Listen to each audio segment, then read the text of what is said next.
Eh ben, merci d'être venu déjà, c'est cool. Merci d'être venu. Oui, c'est cool d'avoir pu faire le déplacement malgré le coronavirus, malgré la chaleur, malgré la reprise, malgré début septembre, malgré tout ça. C'est ça. Ça fait plaisir que vous ayez pu venir. C'est ça. Eh ben, allez, go, on commence. Donc, du coup, on fait cette conférence-là dans le cadre des France Design Week. Pour les premiers qui sont arrivés, on avait fait une petite intro. Enfin, on a un peu parlé de ça, de ce que c'était, de pourquoi, du comment. Je te laisse ça. Du coup, les France Design Week, c'est quoi? En fait, c'est une préconisation des assises du design qui se sont tenues en 2019. Donc, ça a rassemblé des personnalités politiques, des personnalités de notre milieu, etc., qui sont assis autour de la table pour justement faire des préconisations et faire surtout une analyse de ce qui est actuellement, de comment est perçu le design, etc., et de comment on peut améliorer la perception que ont les gens du design pour fédérer, créer des réseaux, etc. Et donc, dans l'une des préconisations qu'il y a eu, c'était en l'occurrence les France Design Week, c'est-à-dire en gros une quinzaine, donc la première quinzaine de septembre, du 1er au 15 septembre, sur tout le territoire national pour faire des événements qui vont promouvoir et faire rayonner le design, donc des conférences, des workshops, des ateliers divers et variés. Voilà. C'est trop bien que vous êtes là ce soir. Ouais, vous êtes là ce soir et c'est appréciable. Donc voilà. Donc là, du coup, on va faire une petite vulgarisation. Enfin, on va en tout cas essayer d'introduire un peu le sujet de l'engagement par le design. Parce que finalement, même nous, quand on a préparé la conférence, on s'est dit qu'il y avait différents angles d'attaque qui peuvent être intéressants. Que ce soit à la fois pour l'engagement, pour le design, pour le métier. Il y avait tellement de choses à dire, mais en même temps, c'est à la fois flou, à la fois. Donc, on s'est dit que c'était quand même pas mal comme thématique. Et nous, en tant que designer ou juste être humain, ça me paraissait intéressant. Ouais. Du coup, voilà. Donc, l'engagement par le design. Du coup, avant de parler de l'engagement, le design, tout ça, c'est quand même pas mal, je pense, de définir ce que le design. Donc, qu'est-ce que l'engagement? Du coup, l'engagement, c'est vraiment un acte par lequel on s'engage à accomplir quelque chose. Donc, il y a vraiment une notion de personnel lié à la personne, par rapport aux convictions. C'est un acte fait en pleine conscience. Et justement, c'est ça qui est intéressant, c'est que l'engagement, c'est un acte qu'on fait en général en pleine conscience.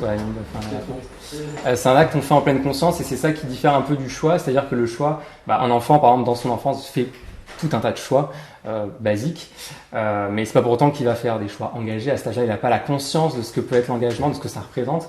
Voilà, donc en gros, l'engagement, c'est un choix qu'on va prendre en pleine conscience, en fonction de ses valeurs. Et une notion de sincérité, parce que si on s'engage mais que c'est pas sincère, ça n'a aucun intérêt, clairement. Donc voilà, c'est une notion qui englobe tout un package de termes, un peu comme le mot design, c'est un peu un terme multifacette. Un mot pas valide. Et c'est vrai que c'est vraiment aussi lié à l'environnement de la personne, à comment, c'est du coup par rapport à l'enfance, comment il a été élevé et à la fois dans quel environnement il a baigné. Il y a tout cet aspect-là lié à la personne et un côté un peu unique de l'engagement, parce qu'on n'a pas tous les mêmes valeurs, tous les mêmes engagements, personne que ce soit toi, moi et inversement. C'est vraiment propre à chacun, même s'il y a une certaine norme, entre guillemets, ou une certaine par rapport à la société. Il y a aussi la notion de contrat moral. C'est vrai que c'est quelque chose qu'on décide de prendre, de faire. En fait, c'est une décision qu'on prend, qu'on n'est pas obligé de prendre d'ailleurs. On peut s'engager comme on peut ne pas s'engager. Il y a aussi différents niveaux. Enfin voilà. Donc il y a toutes ces notions-là qui gravitent autour de l'engagement et qui en font un terme hyper riche et intéressant à travailler. Le deuxième terme, le terme design. Le design, parce que voilà, comme on disait tout à l'heure, c'est vraiment un mot que tout le monde utilise et c'est le design. Donc le design, la définition en réalité, c'est une combinaison de deux mots, donc le mot dessin, le but, l'action, le but que l'on se propose à soi-même, le dessin, et le dessin, le médium, le support, l'outil. Donc c'est la de deux mots. Voilà, le dessin, c'est la représentation visuelle, c'est le dessin comme on connaît. L'action de dessiner. Voilà. Et donc ça c'est la base. Et du coup ce concept a été entre guillemets pas créé, mais ça c'est plutôt. Comme on le connaît actuellement, disons que voilà, c'est démocratisé en tout cas dans les années 20. C'est un concept international. Qui se nourrit de différents mouvements, différentes personnalités. Donc en Allemagne, Bauhaus, le Corbusier. C'est tout un ensemble de choses qui sont passées dans ces années-là et de personnalités qui ont amené à la perception du design. Mais c'est vrai que la première chose quand on parle de design, c'est design. C'est un mot valise vraiment ou rébarbatif où on peut mettre à la fois tout et rien dedans.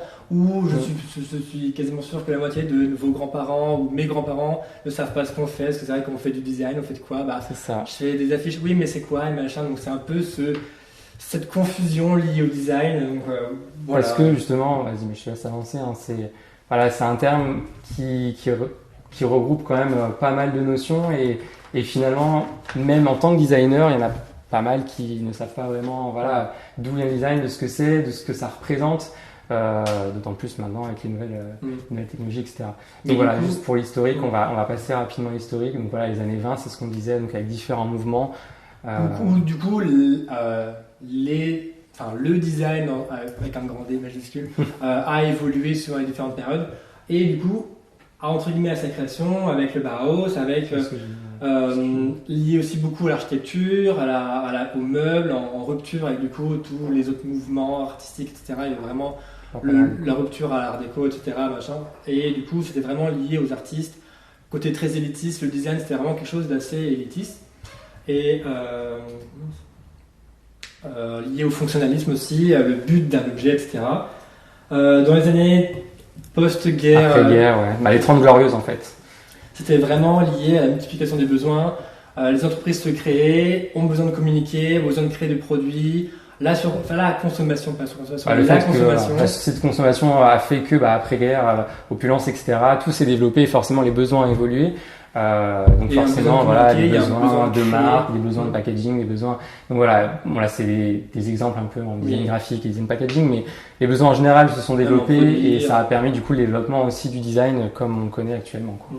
Et enfin, notre période, du coup les 30 dernières années, avec l'arrivée d'Internet, la surconsommation, l'apparition d'énormément de sites, des nouvelles professions, des micro-spécialisations du mot design à travers des nouveaux métiers, des sous-nouveaux métiers. C'est ça. Mais en même temps, le côté tout va vite, tout va trop vite, et du coup, on en revient à un côté un peu éco-design. C'est vrai que c'est une période où il y a un peu une dualité entre on veut aller vite et tout va vite, et finalement, on a besoin de décroissance, de décélérer finalement et d'aller plus lentement. Voilà, donc avec le magnifique exemple du Nokia 3310 que tout le monde connaît, mais à la fois, c'est un design qui, pour réussir, c'est un design qui était fonctionnel, qui était résistant.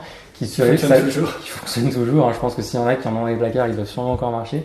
Mais du coup, voilà, on a voulu imager ça avec ce téléphone-là parce que voilà, ça représente vraiment la période. Parce que voilà, la téléphonie, c'est aussi quelque chose qui s'est hyper développé pendant cette période-là. Et du coup, tous les besoins qui en sont découlés avec les applications mobiles, voilà, et tous les sous-métiers du design, le design d'interface, d'expérience, etc. Donc c'est démocratisé tout ça, surtout en partie avec l'arrivée d'Internet. Mais avant tout, nous en tant que designers, qu'on soit produit dans l'architecture, design intérieur, designer graphique, etc. Avant tout, on reste un designer. Et un designer, c'est quoi ? C'est quelqu'un qui répond à un besoin, qu'importe sa forme, qu'importe le médium utilisé, on doit répondre à des besoins.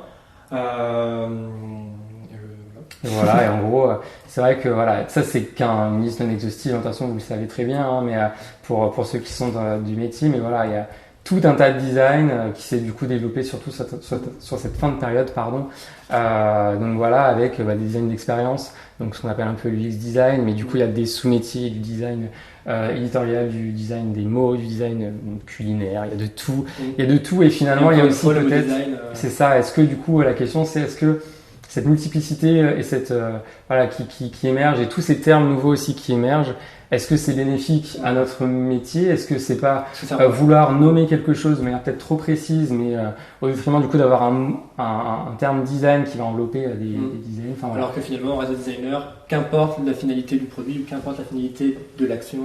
Alors oui, chaque branche a ses spécificités, mais est-ce que c'est forcément nécessaire de créer autant de branches de design qu'il y aura de nouvelles choses ? C'est pas forcément le cas. Donc là, quelques exemples de choses, c'est design. Donc on peut voir le magnifique au centre. C'est quoi ? C'est le presse à gomme de Philippe Starck. Après, il y a énormément de spécificités, comme on disait, tout ce qui est l'automobile, les logotypes, le textile. Donc voilà, c'est vraiment le design, c'est partout et à la fois c'est trop et c'est flou et ça reste vraiment. Oh, c'est jamais trop le design. Hein ? C'est pas trop le design.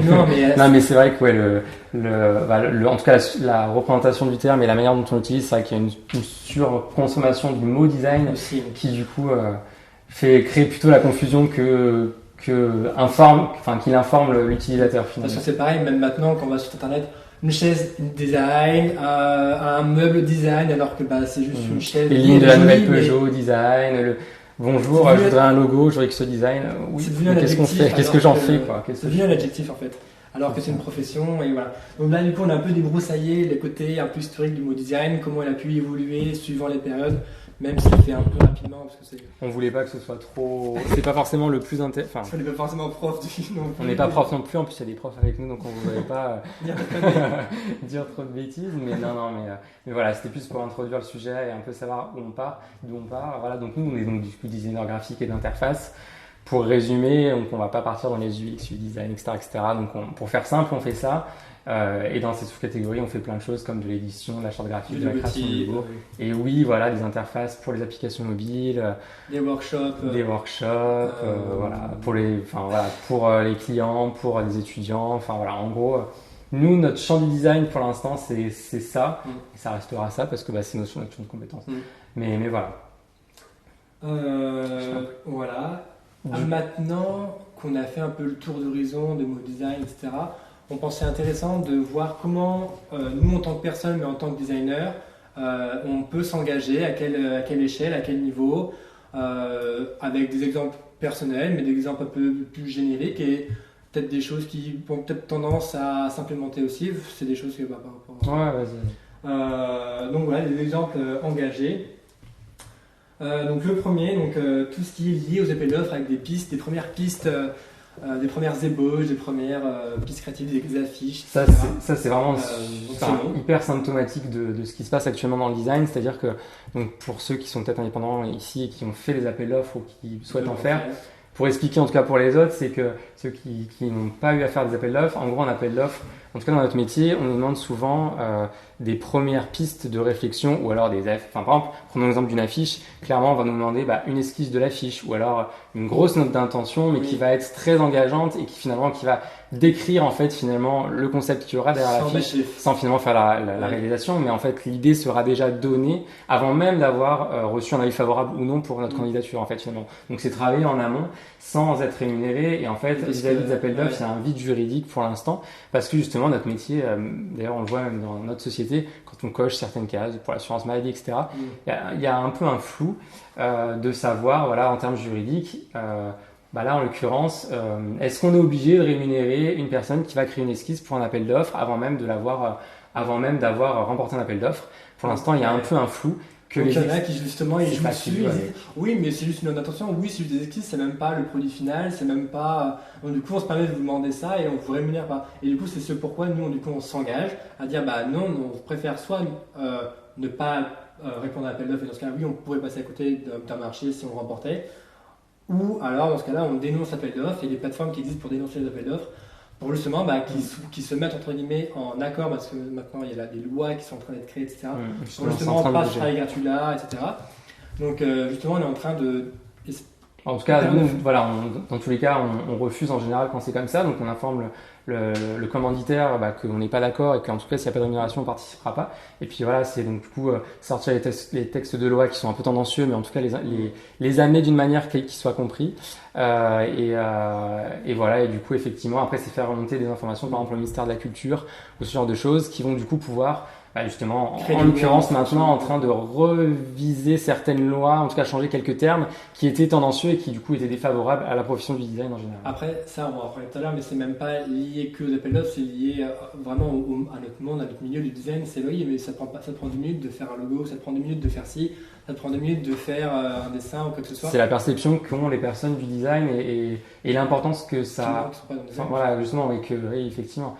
Et du coup, ça, c'est se lever en gros pour dire non, notre métier est qualitatif, c'est une plus-value pour vous, c'est du travail. Et par exemple, vous ne demanderiez pas à un maçon de monter une demi-cloison pour savoir si clairement il est apte ou pas à savoir monter les cloisons. Clairement, ça paraîtrait aberrant. Un plombier, c'est pareil. Voilà, donc c'est pareil pour notre métier. Vas-y, champion. Parce qu'on va un peu alterner aussi les points un peu négatifs et les points positifs. Les engagements, en gros, on dit non, on est plus dans la négation et plus on est dans le positif. Et du coup, un des projets ou du coup, des trucs où on s'engage, nous, c'est du coup reverser une partie de notre chiffre d'affaires à un organisme, à une, je sais pas vraiment comment on peut qualifier ça. C'est un organisme international en fait. Où en gros, ça s'appelle 1% pour la planète. Et du coup, on s'engage en tant qu'entreprise à reverser 1% de notre chiffre d'affaires. Pas de bénéfice, mais de chiffre d'affaires, c'est le chiffre le plus gros.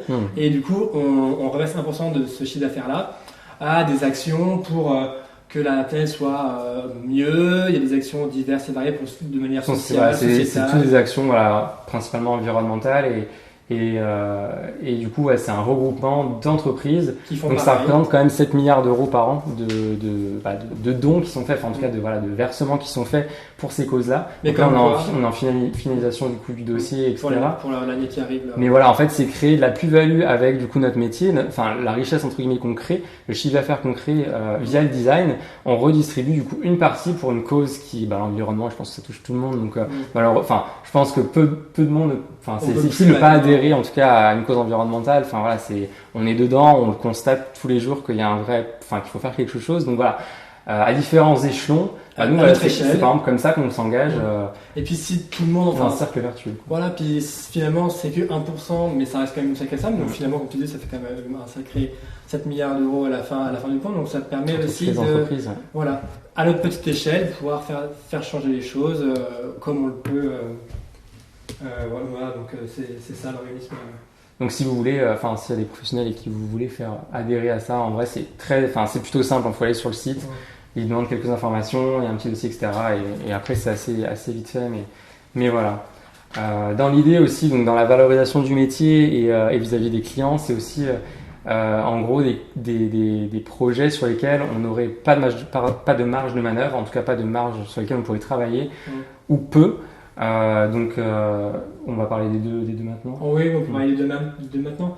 Mais en gros, l'idée c'est que des fois on a des briefs clients et on sait que le client, on veut l'amener on essaie de l'amener quelque part. En fait, on essaie nous en tant que designer de l'amener là où il le souhaite, mais là où on peut l'amener encore plus loin. Avec soit des actions de design, soit en étant plus écologique, plus économique, En fait, à notre échelle aussi, on essaye d'amener le client encore plus loin. Et des fois, c'est pas possible. Du coup, là, c'est le cas. En gros, il y a justement une marge de manœuvre où on voit que le projet, peut être amené, la société correspond. Enfin voilà, en tout cas, déjà, c'est un projet qu'on prend et qui correspond à notre éthique, à ce en quoi on croit. Mais voilà, il y a certains commanditaires sur lesquels, par exemple, clairement. Ce sera pas, voilà, on va vraiment dire non clairement. Par exemple, demain, Charal nous contacte pour refaire leur logo, on dira non parce que ça correspond pas. Non, parce que ça correspond pas en fait à nos engagements personnels. Et vu qu'on est quand même dans une forme d'engagement et de sincérité, ce serait un peu se fourvoyer que de prendre un projet qui serait pas en accord avec ce qu'on est et ce qu'on croit. À titre perso, moi je suis végétarien, donc ça, pour moi ce serait ce serait aberrant ce serait pour nous aberrant de faire ça, ou comme pour Monsanto, ou d'autres organismes, peu importe, mais qui correspondraient pas en tout cas qui déforestent ou qui peu importe à l'échelle à laquelle. Après c'est plus, on n'a pas eu l'occasion de travailler pour des gros groupes comme ça, mais le jour où après à notre échelle, c'est quand même important de se dire est-ce que je fais les bons choix, est-ce que gagner une certaine somme d'argent, est-ce que c'est éthique ou pas de récupérer cet argent-là, peu importe le client que c'est, mais est-ce que c'est éthique ou pas? La notion d'éthique est intéressante aussi, parce qu'il y a une notion de valeur, il y a une notion de... il y a autant d'éthique que de personnes. Souvent on parle de l'éthique en général, mais finalement c'est un terme qui est propre à chacun. On n'a pas tous les mêmes niveaux, la même éthique, et tout comme on n'a pas le même niveau d'engagement, on peut pas être arbitraire et dire non, ça c'est éthique, ça l'est pas. Non, en fonction des personnes. Et du coup, quelqu'un va penser quelque chose d'éthique et quelqu'un ne pensera pas. C'est pour ça qu'on préfère des fois dire non à certains clients, même pour que ce soit par rapport à ça ou même par rapport à divergence d'opinion ou divergence de projet ou divergence de peu importe. On préfère refuser le client et on sait qu'il sera accueilli ailleurs, qu'il y aura d'autres designers qui pourront l'accompagner et peu importe. Mais on préfère nous sélectionner entre guillemets les clients, les projets pour lesquels on veut vraiment s'engager, on veut vraiment apporter notre plus-value et on sait qu'on pourra les aller plus loin. Bon, du coup, ça va un peu en cause avec du coup ce point-là. Ouais, mais c'est pas très grave. Et du coup, donc encore dans les points un peu négatifs, ça rejoint tout ce qui est vraiment s'engager pour un aspect qualitatif, pour justement une valorisation du design, une valorisation du métier, pour faire comprendre qu'il y a un intérêt derrière. Si forcément on sort un travail pour lequel nous-mêmes on n'est pas fiers et voilà, ça forcément on n'en parlera pas de la bonne manière, ce sera pas perçu de la bonne manière. Donc il y a un aspect qualitatif qui est intrinsèquement lié à tout ce qui est aussi retour. Donc pour ceux qui sont freelance ou même tous ceux qui sont professionnels et qui ont affaire à ça, il y a parfois des retours qu'on peut qualifier d'abusifs, donc avec des retours clients qui n'en finissent pas finalement. Mais du coup, malheureusement, souvent le design en pâtit parce que c'est au détriment de la matière, c'est au détriment finalement. du concept, c'est au détriment de ça, et finalement, et puis finalement, c'est du temps qui passe, donc finalement, c'est ni bon pour nous, ni bon pour le projet, ni bon pour le client, donc on préfère se mettre des barrières et dire non. C'est aussi une question de positionnement et de cadre. C'est vrai que si tout de suite les choses sont claires, on y va, voilà, en termes de retour, on partira là-dessus sur un quota, ou en tout cas sur voilà, quelque chose de plus cadré. Ça permet d'être plus clair, avoir une relation plus transparente aussi. Et du coup, ça permet aussi de cadrer en tout cas l'acte de design et savoir voilà à peu près où on va et jusqu'où on peut aller. Après, on est une profession qui est enclin à la critique. Nous, on est censé être autocritique déjà sur notre propre travail, mais en tant que designer, si on n'accepte pas la critique, donc c'est compliqué. Et il faut qu'on puisse accueillir la critique. Mais voilà, il faut que ce soit constructif et que ce soit raisonné aussi. Surtout, il faut aussi se dire que c'est nous les professionnels. Alors oui, le client fait appel à nous, oui, peu importe l'institution fait appel à nous, mais c'est nous derrière qui sommes les professionnels et c'est à nous de le conseiller, de se mettre de lui expliquer les choses, d'être pédagogue sur on préconise pas de faire cette telle ou telle chose comme tu le demandes dans ton retour, mais plutôt parce que pour telle ou telle raison. L'idée c'est aussi d'argumenter, d'avoir un dialogue et de dire non, effectivement peut-être que c'est peut-être pas opportun de prendre cette approche-là et ce serait peut-être un meilleur chemin que de prendre celui-ci, quoi. Et puis finalement, il y a une citation qui résume aussi un peu tout ça. Qui était assez toute trouvée de Lesterville. Qui dit qu'à l'instant où les clients comprennent que les révisions ne sont pas un buffet à volonté, ils risquent qu'ils n'ont subitement plus faim. Alors que justement, forcément, à force de faire des retours, ça n'en finit jamais. Mais si on leur dit que non, c'est pas illimité, etc., finalement, ils disent finalement c'est très bien ce que vous avez fait, finalement, finalement c'est pas si mal, ou alors oui, c'est très bien, machin. Donc il y a une notion d'économie derrière aussi, mais aussi... Même pour eux, l'économie de temps, l'économie d'énergie, de l'équipe, etc. Voilà. Après, nous, on pense que c'est important aussi de s'engager dans le fait de faire rayonner notre métier. Ce qu'on fait ce soir. On essaye de faire ce soir seul en Alpes-Maritimes, mais on le fait quand même. On essaie avec le petit moyen, le petit bras, de mettre nos pierres à l'édifice et d'apporter quelque chose. Et du coup, c'est pour ça qu'on fait une conférence ce soir, mais on ne sait pas, il n'y a pas que ça. On essaie aussi de faire rayonner le design par des workshops. On en a fait du coup à l'école de drap, où du coup, il y a les professeurs ici, où du coup, on intervient en tant que... On aime bien, il y a aussi la notion de partage et par exemple, fais gaffe, t'arrêtes pas de cliquer partout. Notion de partage et de transmission aussi qu'on aime beaucoup. Donc voilà, ça va être ça, faire des workshops, faire des ateliers. Et aussi, ça va être participer à des compétitions. Donc on a fait des compétitions comme les International Design Awards, les Design, à Paris également. Enfin voilà, différentes compétitions sur lesquelles on va positionner un projet, le mettre en avant. Donc ça fait aussi parler du client. Et ça permet aussi de montrer notre travail, de voir aussi si vis-à-vis des autres professionnels, comment c'est perçu dans la sorte du design, etc. Donc c'est aussi important, ça permet aussi de se remettre en question. Se mesurer aux autres, mais se remettre en question. Et vas-y, je te laisse. Et puis une dernière chose aussi. Dans cette catégorie. Ouais, en fait, si vous voulez, moi j'ai participé il y a déjà 5 ans aux Olympiades des métiers. Tiens, je t'en prie. Allez. Aux Olympiades des métiers, je confisque. Plus grossièrement au WorldSkills.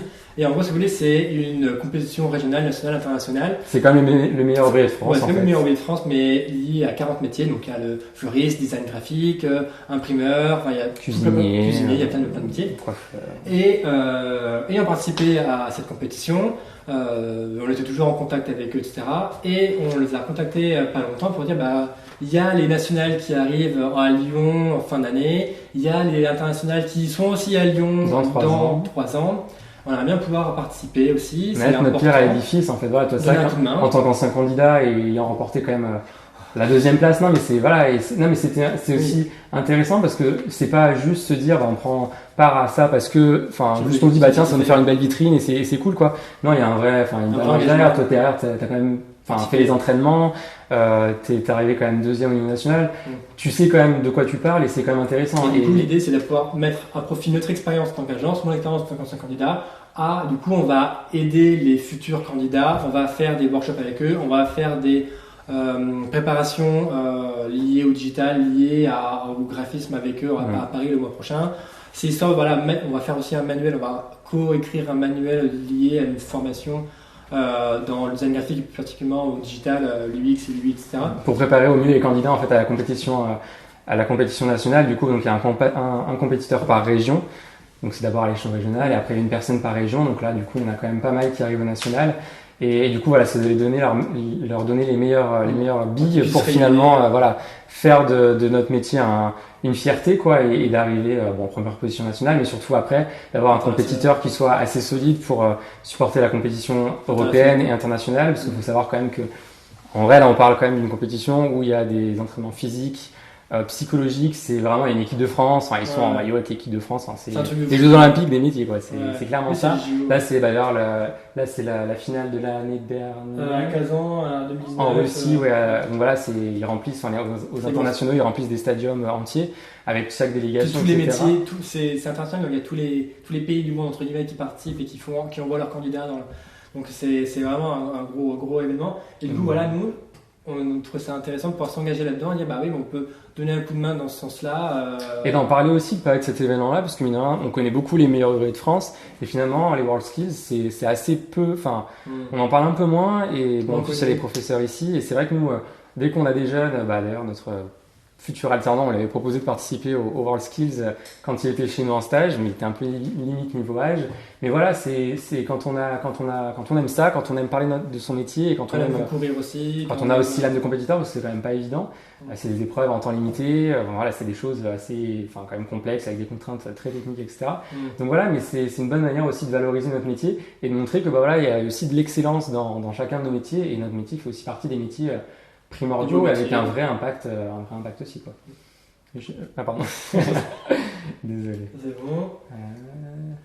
Mais tu retournes tiens. Finalement. Ouais, non. Tu vois, j'ai confisqué pas. Non, mais finalement. Ouais, donc ça, on l'a dit.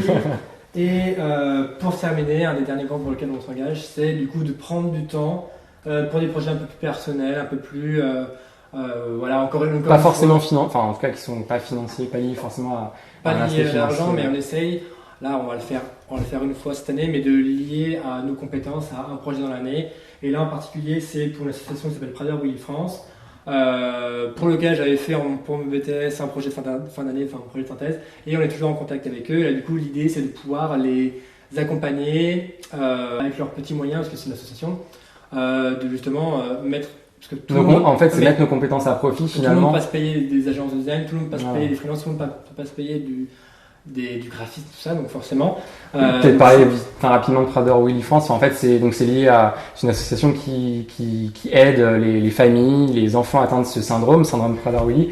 C'est un syndrome, en gros, qui regroupe pas mal de choses, pas mal de symptômes, dont en gros, voilà, de l'hypersensibilité, de l'hyperphagie, en fait, pas de sensation de satiété, donc tout le temps manger, donc prise de poids, etc., retards mentaux, problèmes de croissance, problèmes physiques, voilà. Et c'est un peu un package de plusieurs choses qui s'imbriquent. C'est un syndrome qui est très peu connu, c'est une maladie rare. Et donc voilà. Du coup, ça, dans mon entourage, il y a ce syndrome. Du coup, je me dis que c'était quand même assez intéressant de me dire comment on peut mettre à profit nos compétences de designer et comment on peut aider à notre niveau aussi. Donc là, ça va être comment créer, on va essayer de créer un outil de packaging, en l'occurrence, pour, on n'a pas encore trop fixé les choses, mais pour aider soit les aidants, soit les enfants dans l'accompagnement de leur maladie.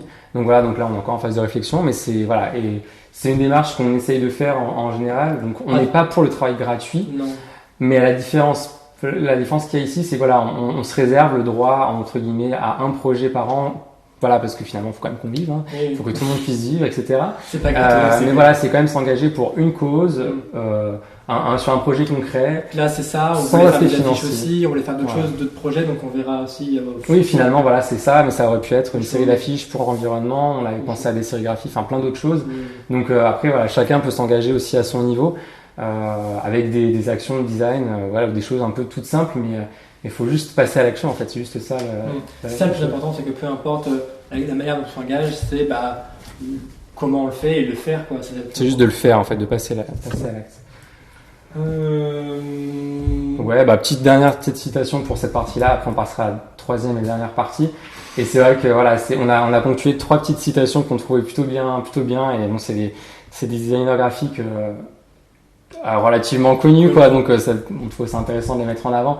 Et c'est vrai que voilà, on est assez d'accord avec ça. Il n'existe pas vraiment de projet de design ennuyeux, seulement des designers seulement des designers qui sont ennuyeux. L'idée c'est que c'est pas les projets qui sont ennuyeux, c'est la manière dont on l'aborde, en fait. Voilà, c'est avoir toujours cet aspect d'émerveillement, de renouvellement aussi. C'est voilà, se challenger, c'est voilà, essayer de Toujours voir. pousser plus loin, toujours aller plus loin, pousser le concept plus loin. Vraiment aller au fond des choses et voilà, comme tu disais, s'émerveiller des choses. Se challenger. Ouais. Se challenger. Et du coup, donc là, on va faire la troisième et dernière partie. En gros, on va parler de 3 projets de design donc vraiment concrets. Donc ça va être soit du branding, soit de l'application, enfin voilà, des choses très concrètes sur lesquelles il y a un engagement déjà, soit parce que le projet en lui-même est engagé. Soit parce que nous, on a voulu le rendre engagé et le rendre utile et le rendre encore, l'amener encore plus loin, pardon.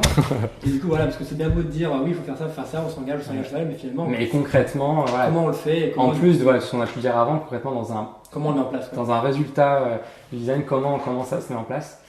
Du coup, on a eu la chance de travailler pour un projet d'innovation sur la mobilité.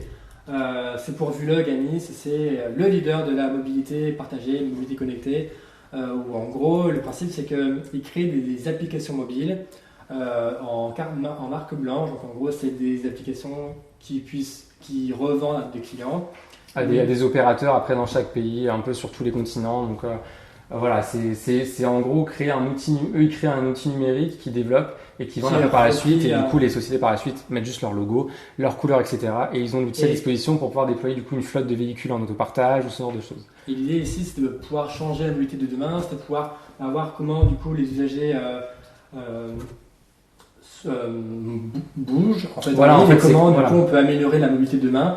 Quelles sont les mobilités de demain? Quels sont les usages en fait? Comment on utilise les transports en ville? Comment on peut les améliorer? Comment on peut faire en sorte d'avoir moins de voitures dans les centres-villes? Enfin, toutes ces questions-là qui sont posées actuellement et qui sont débattues au niveau politique et même au niveau local, etc. Oui, c'est clairement lié à l'environnement et lié aussi au bien vivre et comment vivre dans un environnement urbain avec les technologies qu'on a actuellement. Les vivre ensemble aussi avec tout ce qui est trottinettes, le covoiturage, les voitures, les bus, les moyens de transport, etc. Les trottinettes à Paris, Oui, les trottinettes à Paris balancées dans la Seine. Enfin même partout. Mais ouais. Donc voilà, donc en gros, on a fait différents travaux pour eux. Donc il y a eu tout un travail surtout de recherche justement sur les usages, sur eux parce qu'ils avaient un produit en fait de base qui était très très basique et vraiment axé justement uniquement fonctionnel. Mais du coup pas en termes d'interface, il est presque rien en termes même d'expérience. Comment est perçue l'expérience utilisateur de l'application en l'occurrence?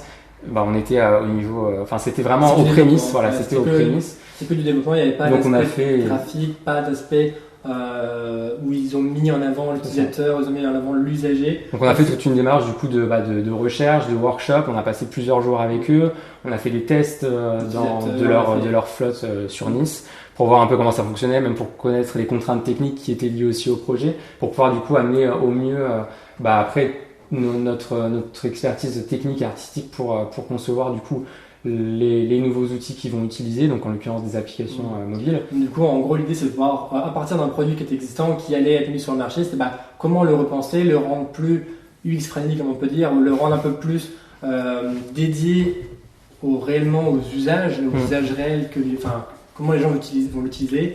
Pour que ce soit utilisé de la manière la plus fluide possible, c'est aussi comment retransmettre l'information, parce qu'il y a des enjeux aussi techniques avec du coup les liaisons par satellite, vu que les voitures sont reliées par Bluetooth, il y a tout un tas de cas de figure. Le téléphone lié à la voiture, etc. Donc il faut que tout communique ensemble et finalement comment on informe l'utilisateur qu'il se passe un problème ou que la connexion est plus bonne, ça marche plus, je suis dans un parking, comment je fais? Est-ce que l'application fonctionne toujours? Donc il y a tout un aspect de recherche, etc. Donc c'est sur un fonctionnement comme on peut voir dans pas mal d'applications. Si on se réfère que à quelque chose. Mais du coup, il fallait créer un produit final propre, ergonomique, et du coup lié à la mobilité et lié à toutes ces problématiques, comme tu disais, liées au domaine. Donc du coup des fonctionnalités de map, de recherche, de réservation de véhicules, de savoir est-ce que l'utilisateur va potentiellement pour un trajet qui va être d'une quinzaine de kilomètres, est-ce qu'on va de base lui proposer plutôt d'utiliser une trottinette et lui mettre en avant la trottinette ou le scooter en location et pas la voiture, et comment on va gérer tout ça, comment tout ça va s'imbriquer pour que justement l'utilisateur ait la meilleure expérience du coup possible face à l'outil créé. Donc du coup tout un tas d'écrans. Là ils sont un peu, c'est un peu saturé sur. Il y a nos projets sur le site. Si vous pouvez regarder si ça intéresse. Si vous voulez voir. Vous pouvez regarder ça. C'est sur le site, il n'y a pas de souci. Du coup, on a un second projet assez engagé où du coup, c'était pour lutter contre le harcèlement de rue. lutter contre du coup les violences homophobes, les agressions sexuelles, etc. Donc c'était un projet finalement vécu au quotidien par beaucoup de personnes. Et du coup, c'était... En fait, ça s'appelle Help and React.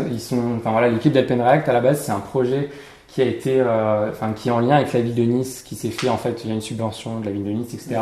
Donc, il y a quand même un ancrage via la ville, finalement. Initié par la ville de Nice. Et initié à la base par la ville, parce que c'était via un hackathon. Enfin, bref. Je vous passe les détails. Et en fait, donc l'équipe est venue nous voir en nous disant simplement, on n'a qu'une enveloppe dédiée. Il faudrait qu'on fasse tout ça.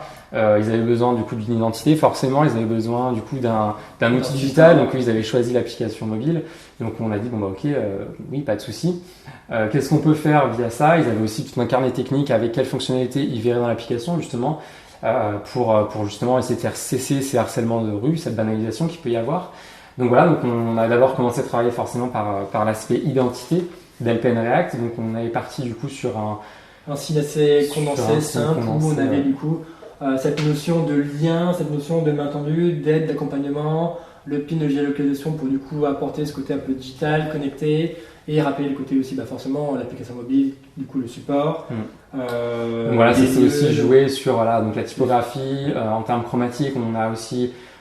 ça s'est fait assez naturellement pour l'aspect chromatique. C'est vrai que même avant de faire des recherches, le violet c'est quand même quelque chose d'assez féministe comme couleur. Il y a quand même pas mal de notions aussi liées et qui sont hyper intéressantes quand on fait l'étude des couleurs, parce que c'est aussi un des champs du design. C'est vrai que chaque couleur a un peu sa thématique, ça véhicule certaines émotions, ça stimule, ça apaise. Il y a plein de choses qui sont liées aux couleurs, qui sont hyper intéressantes. Il y a des bouquins formidable là-dessus. Donc voilà, c'était une recherche par rapport à ça. Et du coup, on a décliné aussi tout le branding associé au logotype, où du coup, on devait décliner pour des affiches, pour la ville, on a dû décliner pas mal de supports. Ce qui était intéressant, c'est aussi que pour cette application-là, donc on leur a proposé cette baseline-là, dont on aimerait pouvoir se passer, parce que clairement, on n'a pas envie en fait qu'il y ait de harcèlement de rue à la base. On ne devrait même pas avoir à faire une application mobile. C'est limite, c'est pour nous. On s'est dit, mais en fait, oui, effectivement, il y en a quelques-unes qui existent, etc.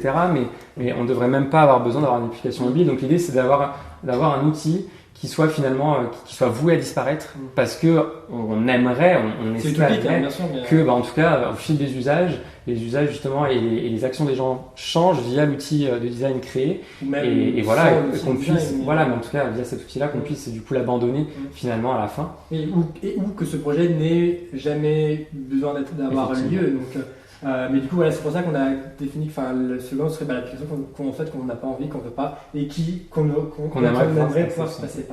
On trouvait ça assez intéressant. Du coup là c'est l'application du coup, donc ça c'est juste très rapidement juste des écrans assez basiques, on va dire.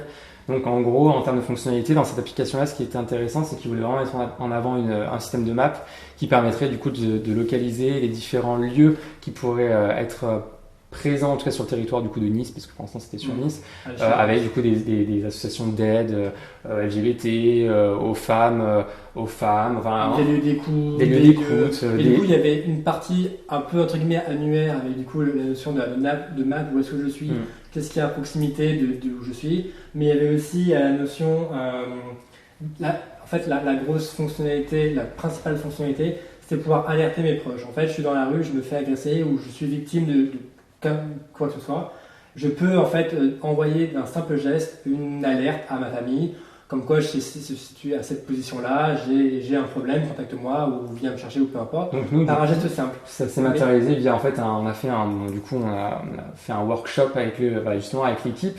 Donc on s'est tous assis autour de la table, on a dit ok, on avait déjà travaillé en amont, on s'était dit comment on va pouvoir faire en sorte, parce que c'est quand même un sujet de société, un sujet pas forcément évident, délicat, qu'il fallait quand même aborder avec un peu d'humilité, et puis surtout être assez précis dans ce qu'on proposait. Et du coup on s'est dit on a réfléchi un peu de notre côté, qu'est-ce qu'on pourrait proposer comme action qui pourrait matérialiser leur envie d'alerter de manière assez rapide une liste de contacts, ou en tout cas une personne référencée. Et potentiellement d'autres fonctionnalités. Donc du coup les autres fonctionnalités, ça a été aussi non mais t'inquiète pas, ce sera aussi du coup en termes de fonctionnalités, en plus de l'alerte SMS, on a choisi du coup de faire un enregistrement vocal de la période sur laquelle l'alerte est donnée, pour avoir une preuve vocale, parce que preuve vidéo c'était un peu compliqué, voilà. Mais à minima d'avoir une preuve pour la personne s'il y a danger, s'il y a réellement agression. C'est ça. verbal, physique, un truc vraiment délicat derrière. Et en plus, il y avait aussi le dernier aspect, c'était éventuellement, en plus de ça, prévenir directement la police que il y a une agression qui est en train de se passer. Il y a aussi tout un aspect géolocalisation, c'est-à-dire que du moment qu'on lance l'alerte, il y a une géolocalisation qui permet de localiser l'utilisateur et de savoir qu'il est à tel endroit, il a généré une alerte et qu'en gros, il est en danger. Bon, après, il y a un système pour enlever l'alerte. Et en fait, on a sélectionné comme idée, donc là, c'est le petit élément violet, je suppose. Ouais. Ici, là. En gros, c'est un petit élément violet qui se retrouve sur les principaux écrans de l'application. Quasiment tous les écrans, ouais. Qui permettent, en fait, on attrape la petite languette, on swipe sur la gauche. Donc, il fallait quand même un acte engageant. Parce que justement, quand on crée une alerte, si derrière, donc ça crée une alerte, ça prévient des gens, ça prévient potentiellement la police, ça crée un enregistrement. Il y a quand même quelque chose. C'est quelque chose qui a quand même des conséquences. Donc, on voulait quand même que ce soit pas juste un simple appui sur un bouton, il fallait que ce soit genre, quand même quelque chose d'engageant et qu'il y ait une prise de conscience de, voilà, mon action aura des conséquences quand même. Même si voilà, je suis dans une situation de détresse, il faut que je le fasse. Donc, tout en restant simple en cas d'urgence à utiliser. Bon, après, on avait eu d'autres idées qui n'avaient pas pu se mettre en place liées directement à quand je déverrouille mon téléphone. Enfin, tout ça, c'est des choses qui n'étaient pas techniquement possibles et qui forcément sont plus simples à faire qu'elles sont mon application, etc. Mais c'était à minima, oui, les contraintes techniques. Mais à minima, c'était un geste à la fois simple, mais à la fois engageant et à la fois assez fort et avec des conséquences. Donc, on l'a pensé de manière attrapable assez simple et du coup il y a aussi une dernière fonctionnalité donc, qui était liée, donc il y avait les alertes, mais il y a aussi une dernière fonctionnalité qui était aussi tout un aspect du coup signalement a posteriori, donc c'est à dire j'ai été victime d'un harcèlement quelconque, bien sûr, mais j'ai pas réagi parce que voilà j'ai pas réagi, mais je peux quand même faire un signalement a posteriori, donc on a pensé après aussi un système de questions-réponses, quelque chose qui était déjà qui permettait un accompagnement et un aspect un peu tunnel de conversation où il y ait de l'empathie, une sorte de conversation qui permet du coup à l'utilisateur de renseigner qu'il était à tel endroit, à tel moment, qu'il s'est passé ça, etc.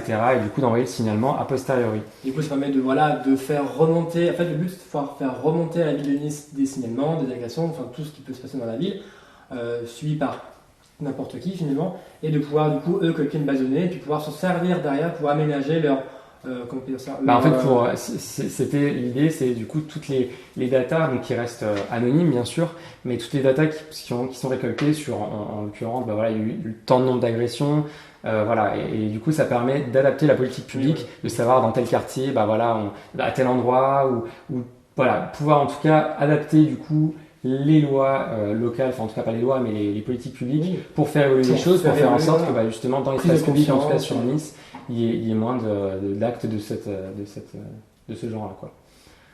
Et du coup, c'est vrai que c'est un projet du coup qui est paradoxalement commandité entre autres par la ville de Nice, même s'il y a une équipe qui est dédiée, mais qui pour l'instant a joui d'assez peu de visibilité. Et du coup, on trouvait encore une fois ce témoignage, cette dernière citation assez intéressante et pertinente par rapport à ce qu'on voulait dire. C'est vrai que le design peut changer le monde lorsqu'il est mis au service des bonnes personnes, mais surtout qu'elle ait une visibilité suffisante. On a mis politique entre parenthèses parce que pour nous. C'est pas le cas. Et puis même politique, je suis même pas sûr que Mais donc on s'est permis de le mettre entre parenthèses. Mais parce que c'est vrai que t'as beau avoir le plus beau logo, le meilleur concept, la meilleure, peu importe. Finalement, s'il n'est pas lisible et que qu'on n'entend pas parler, finalement, ton produit il restera dans l'oubli ou il sera pas utilisé ou il sera pas. Peu importe, finalement, il sera pas utile, il sera pas utilisé. Donc voilà. Donc c'est vrai que c'était du coup un beau projet qui nous a permis du coup de nous engager sur un territoire qu'on connaissait parce que forcément on connaît tous des personnes qui ont eu affaire à ça et tellement c'est banalisé donc voilà, c'était quelque chose de très intéressant, hyper engagé. Il y avait un aspect même de réflexion vis-à-vis de nous, comment on appréhende aussi quand ce genre de choses se passe dans l'espace public, comment nous on réagirait ou comment nous on réagit. Donc il y a aussi tout cet aspect-là et d'ailleurs on l'a pas dit, mais pour ce projet-là, ce qu'on a d'abord fait, même avant de faire le branding, l'identité, c'est que tout d'abord on a commencé par faire un questionnaire. Donc on s'est posé plein de questions et on avait plein de questions à poser en fait aux personnes de Nice, aux personnes à la rue. Donc on allait place Masséna, on allait interviewer en fait les gens en mode bonjour. En gros on prend un petit peu de temps pour savoir un petit peu ce que vous en pensez, est-ce que ça vous est déjà arrivé, etc. Et en fait, ça nous a permis déjà de récolter des témoignages qui étaient hyper intéressants, des choses, même des avis sur des fonctionnalités ou des choses qu'on pourrait mettre en place. Des craintes justement par rapport à telle ou telle fonctionnalité ou comment eux ils appréhenderaient le produit. est-ce que ce serait utile, si oui, comment il l'utiliserait, comment il l'utiliserait pas, et trouver, du coup, nous nourrir, nourrir l'application, nourrir le projet. Puis c'est toujours utile de savoir qui c'est qui l'utilise et comment ils l'utilisent. C'est intéressant en tant que designer d'aller directement sur le terrain et de se dire, en gros, effectivement, qu'est-ce qui se passe à l'heure actuelle, comment c'est perçu en tout cas par une majorité de la population. Alors oui, forcément, nous on a fait un échantillonnage assez restreint parce qu'on n'était pas non plus 300 à pouvoir le faire, mais ça donne quand même des tendances et c'est des tendances forcément qui se confirment quand on est sur des sujets comme ça. Enfin, c'est pas quelque chose de nouveau malheureusement et donc voilà, mais ça permet en tout cas de se nourrir. C'est bien aussi parce que nous en tant que designer, on n'est pas non plus omnipotent, on ne connaît pas tout, on ne sait pas tout, et justement c'est à nous de nous nourrir et d'aller voir les autres et d'apprendre de chacun, et c'est ça qui est super intéressant aussi à faire. Donc c'est logique en fait pour ce projet-là. Et enfin, dernier du coup projet qu'on va vous présenter ce soir. C'est le dernier bébé. C'est le dernier en date qui est même pas terminé. On est encore en train de travailler dessus. On a eu l'autorisation du coup des personnes, des fondateurs qui sont venus à nous pour ce projet-là. Donc, mais du coup, on est assez content. En fait, si vous voulez, le projet, donc ça s'appelle Fludia, et l'idée, c'est de pouvoir. Quand on dit le nom, on ne peut pas du tout savoir de quoi on va parler, je pense. Ça s'appelle Fludia. En fait, c'est des origines d'Amérique latine, et du coup, Claudia à la base, c'est un des prénoms un peu communs, comme Alexandre, enfin, des prénoms comme ça. Du coup, le matérialiser comme ça, avec le mot un peu cloud, la technologie, etc. Donc, c'était un peu un mélange. Explique le concept, tu as parlé du Oui, donc là, j'ai parlé de nom. Mais du coup, l'idée de Claudia, c'est de synthétiser toutes les cartes de visite qu'on a dans la poche, mes cartes de visite, toutes les cartes que je vais avoir dans ma future vie. Peut-être que je vais changer de métier, peut-être que je vais évoluer, peut-être que peu importe, peut-être que je vais en réimprimer. Du coup, c'est d'avoir une seule et unique carte de visite et de l'avoir dans ma poche tout le temps. Finalement, c'est un format qui ressemble, c'est une carte de visite au format plastique. Alors, plastique, mais voilà, forcément plastique, PVC recyclé déjà. C'est logique, mais voilà, faut quand même le dire parce que sinon ça n'aurait justement aucun sens de faire ce genre de choses. Et du coup, on est content parce que c'est une startup engagée qu'on a pu accompagner. Et du coup, voilà, l'idée c'est vraiment de pouvoir arrêter entre guillemets les déchets liés à la production de cartes de visite, parce que du coup, ça représente des tonnes et des tonnes de papier, ça représente des coûts aussi pour l'entreprise, entre tous les commerciaux, tous les channels, avec tout le monde. Alors, la dimension du papier, il y a une digitalisation, et c'est vrai que l'argument du papier, etc., on coupe des arbres, c'est ça qu'on entend souvent. Après, on pondère quand même ça, parce que c'est vrai que le papier, on dépeint beaucoup le papier, etc. Mais finalement, comparativement à des ordinateurs qui vont être obsolètes au bout de 3 ans, qu'on va jeter avec des composants, etc., finalement la technologie est pas forcément si peu polluante que ça, et le papier est beaucoup plus écologique et intéressant qu'on le pense. Mais voilà, mais en tout cas, là il y a une démarche beaucoup plus large que ça en fait. Et du coup, l'idée de ce projet-là, c'est de pouvoir. Ils avaient besoin de créer à la fois leur site internet pour commercialiser leurs cartes et leur identité visuelle, la création des cartes génériques et des cartes personnalisables. Et du coup, l'idée, on voulait pas juste faire un logo en mode enfin le logo Claudia, il est bien beau, il est moderne, machin, et voilà, on le vend et puis basta, et on s'arrête là. Et du coup, on s'est engagé dans ce sens-là en faisant un logo. On a fait 2 propositions en fait. On a fait une proposition qui était dans ce qu'ils avaient à la base, donc quelque chose qu'ils attendaient, mais qui ne véhiculait pas toutes les valeurs qu'ils devraient véhiculer. Et finalement, on a proposé quelque chose de très différent. Donc ce logo-là, qui est ultra minimal, qu'on voulait uniquement en noir, en tout cas en noir et blanc, plus une seule autre couleur, en contour, vraiment quelque chose. Désolé, je finis sur ça. Voilà, quelque chose de très minimal. Juste utiliser les contours. Avec une typographie pour la baseline beaucoup plus, on le voit pas trop là sur l'écran, mais avec beaucoup d'aspérité. Quand on zoome dans la typographie, c'est là Ramona, elle est vraiment, voilà, elle est brute, elle fait vraiment écho à l'aspect humain, à l'aspect organique finalement. Donc pour une typographie de baseline, c'était intéressant. Et l'idée c'est vraiment d'avoir un logo économe qui soit, quand on l'imprime, qu'il n'y ait pas beaucoup d'encre qui soit utilisée, qui soit logique avec le concept, qui soit simple, minimaliste, qui évoque aussi cette notion de connectivité, de modernité, de cloud, de digital, et du coup avec l'utilisation, comme tu disais, des contours, mais vraiment d'avoir un logo qui c'est minimal, quand c'est pas un logo en plein, avec des fonds, avec tout ça. Et ce qui était intéressant, c'est qu'à la base, donc, le client forcément s'est rapproché du premier logotype qu'on avait fait, mais par l'aspect esthétique, et finalement dans l'argumentaire qu'on a pu faire pour cette piste-là, il nous a dit clairement, effectivement, j'aurais pas du tout choisi ça, mais j'avais pas du tout envie de choisir ça, mais finalement, en fait, c'est juste logique que je choisisse ça. Et finalement, le logo, il l'adore. On a encore eu un mail du coup tout à l'heure. Il nous a dit, voilà, ils sont ultra contents. Vous me rendez heureux. Il a fini son mail par vous me rendez heureux. Donc, c'est que le job est réussi, mais voilà. Donc, du coup, Ça, c'est donc effectivement l'écart de visite en PVC recyclé. Ce qui est intéressant, c'est que du coup, là, on a mis en place tout un système d'illustration ultra minimal aussi, donc que en au lien trait, avec le logo, en lien avec le logo. Et du coup, Claudia avait, les porteurs de projet de Claudia, les dirigeants, avaient aussi comme idée d'utiliser déjà de base des encres qui seraient des encres végétales. Donc forcément, nous on était aussi dans cette dynamique-là, donc on s'est bien retrouvé là-dessus. Et ce qui est aussi super dans le projet, c'est que en plus de ça, pour chaque commande, il y a une démarche, un peu comme 1% for the planet, enfin 1% pour la planète. Il y a une démarche en gros de plantation d'arbres à chaque commande. Voilà, ils reversent une partie pour des plantations d'arbres.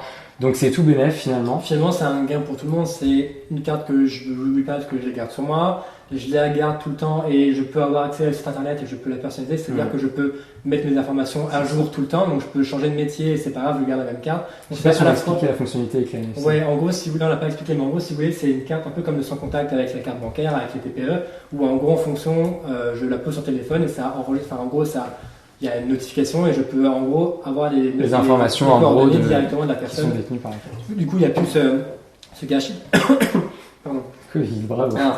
Il n'y a plus ce gâchis de cartes au bout d'une semaine, c'est qui oublie, j'arrête, machin. Il y a toute cette notion d'écologie derrière. Je jette plus les cartes, j'ai ma carte tout le temps sur moi, j'ai les contacts directement sur mon téléphone. Donc, j'ai une seule carte. Économie de temps, économie de machin. Et il y a aussi le geste qui est important.